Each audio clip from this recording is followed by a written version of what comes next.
So last week I told you that I would do a deep dive on what's happening in Utah's market based off of the most recent data from June. So here it is, starting off with current market snapshot.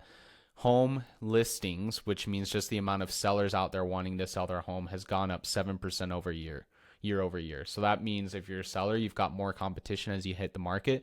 If you're a buyer, that means you have more choices to choose from. Now, the good news for the sellers is that buyer demand has also gone up by 3% year over year. And so with the amount of homes choices going up, buyers have also started to enter the market more. Prices are mostly stable at 1.1%. This is a little bit lower than what we would expect this time of the year. I'm going to dive more into prices here in a little bit.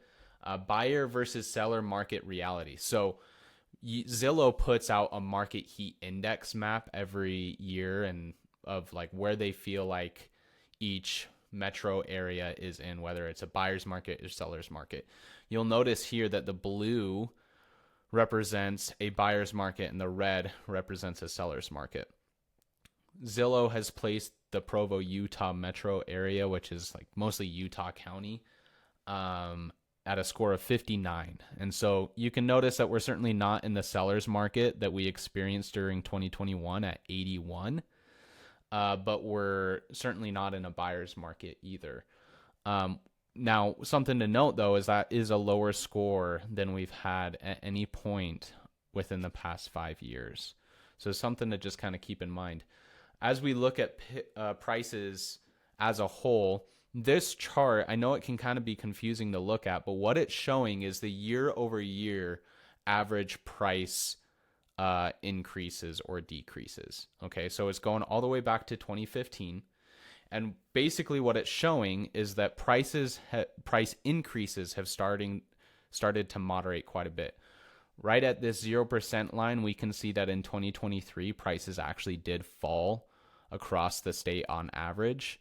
And then they started to increase a little bit, and now we're hovering back out right around that 1.1% that we talked about. Now, you'll notice that this is lower, other than that 2023 time, this is lower than any other point in time over the past 10 years. And so typically we would be expecting prices to be going up more year over year this time of the year, but it's just not happening. And so what that means is we're in more of a stable market. We had a bit of a correction in 2023, and now we're bottoming out and just kind of remaining steady at where prices are. If you're looking to buy, this means that you have more negotiating power than you've had in years. And if you're looking to sell, it just means that pricing competitively from day one is more critical than ever.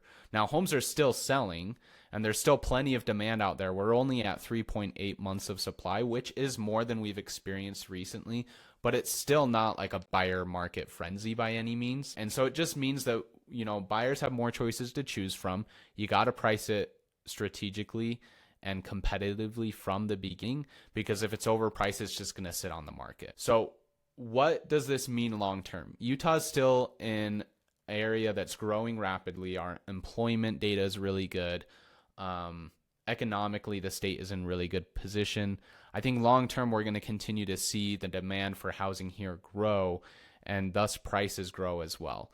Now, in the short term, we're starting to see some price softness and maybe a little bit more negotiating power and a more equal playing field for both buyers and sellers. And so both of my buyers and both of my sellers are winning right now. I wrote about this last week or a couple weeks ago. I just barely helped a buyer go under contract for a home $100K under what they were originally asking for, the seller was asking for. And in that same week, I also got a full price offer for my other client within 7 days of hitting the market. And so it just really matters having a professional guide you through this type of market. So if you know anybody that is interested in making a move in the next, 6 to 12 months, I'd love to have an introduction and introduce myself and really help them get through this crazy market. Appreciate you. We'll talk to you soon. Bye.